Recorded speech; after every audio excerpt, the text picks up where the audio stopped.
معاملہ ہوا یقیناً بہت تکلیف دہ تھا اور ناقابل برداشت تھا اور قابل افسوس تھا۔ دل ہمارے چھلنی ہے۔ اہل سنت جو ہمیشہ سے اس ملک کے محب رہے، اس ملک و ملت کے ساتھ رہے، ان کے ساتھ ایسا رویہ، ایسا سلوک ہمارے مقتدر اداروں کو دیکھنا چاہیے۔ کہیں یہ پھر سے وہی تو نہیں ہوا کہ 52 والی جو تحریک تھی جس میں خود قادیانی پوسٹوں پر آ کر اور ان کی طرف سے یہ اشارے تھے کہ ان کو مارو۔ نہ وہ پاکستان کے حمایتی تھے نہ وہ اسلام کے حمایتی تھے۔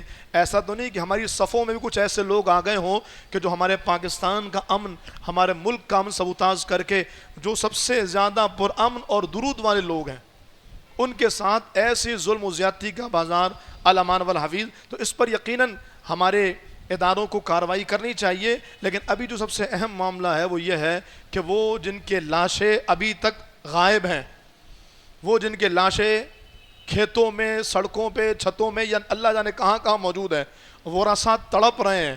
ایک بندے کا بھائی چلا جائے، باپ چلا جائے، یہ بہت بڑا غم ہے، ہم اس درد کو محسوس نہیں کر سکتے، لیکن اس سے بڑا درد، اور وہ درد کئی گنا بڑھ جاتا ہے جب اس کی لاش بھی نہ ملے۔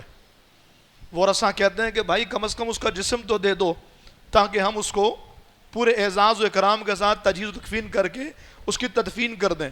اس معاملے میں تو کوئی غیر مسلم اور کافر بھی ہوگا تو وہ بھی یہ اجازت دے دے گا کہ مسلمانوں کے اجسام کو عزت کے ساتھ دفن کر دیا جائے۔ یہ تو وطن عزیز ہے، یہ تو مملکت خدا داد ہے، یہ وہی سرزمین ہے جس کو ٹیپو سلطان رحمۃ اللہ تعالی علیہ نے مملکت خدا داد کا نام دیا۔ یہاں پر سر راہ نوجوانوں کی لاشیں یوں پڑی رہیں، اجسام کی بے حرمتی ہو، یقیناً یہ کوئی بھی ذی شعور برداشت نہیں کرے گا۔ تو وہ جو شہید ہو گئے، جو انتقال کر گئے، ان کی لاشیں فی الفور ورثاء کے حوالے کی جائے۔ یہ ہمارا درد ہے تاکہ ان کا درد، ان کی تکلیف کچھ کم ہو، ان کی تدفین کی جائے۔ پھر اس حوالے سے جو بھی قانونی کارروائی بنتی ہے اور ایسوں کو کٹہرے میں لایا جانا چاہیے، اس حوالے سے بالکل کارروائی ہونی چاہیے۔ لیکن سب سے پہلے جو زخمی ہیں ان کا علاج، جو شہید ہو گئے ان کی تدفین، اور جو بیچارے ناجائز مقدمات میں ہیں، ہم یہ کہتے ہیں کہ قانون کے مطابق ہی ان پر کارروائی اور ان پر مقدمہ جو بھی ہے وہ چلے۔ لیکن اس طرح سے کسی کے بھائی، بیٹے، عزیز، رشتہ دار، دوست کو غائب کر دینا، اس کا کچھ بھی نہ پتہ ہونا، یقیناً یہ اللہ نہ کرے یہ اس ملک میں بغاوت کی فضا کو پھیلائے گا۔ اور پھر کسی طرح کا کوئی انتشار یا انارکی ہوتی ہے تو پھر یہ علماء کے کنٹرول سے بھی چیزیں باہر نکل جائیں گی۔ آپ بالکل جانتے ہیں لوگ علماء کے خلاف ہو گئے، کچھ بول نہیں رہے۔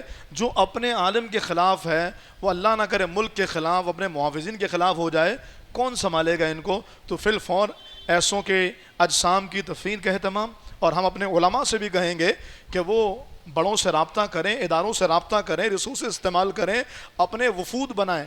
میں نے تو اپنے بڑوں سے یہ بھی کہا ہے کہ آپ ہمیں کہیں، ہم چلے جاتے ہیں اور اپنے ہاتھوں سے ان کی تدفین وہیں کر دیتے ہیں، ان کے گھر والوں کو دکھا دیں گے کہ ہم نے شریعت محمدی کے مطابق ان کی تدفین کر دی ہے۔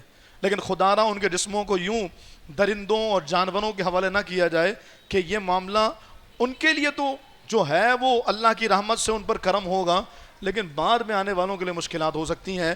یہ وطن پاکستان ہمارا ہے اور ہم نہیں چاہتے اس پاکستان کے حالات کسی صورت خراب ہو۔ جو ہوا بہت برا ہوا، کبھی بھی نہیں ہونا چاہیے۔ اللہ پاک ان لوگوں کے درجات کو بلند کرے جو اس سانحے میں شہید ہو گئے۔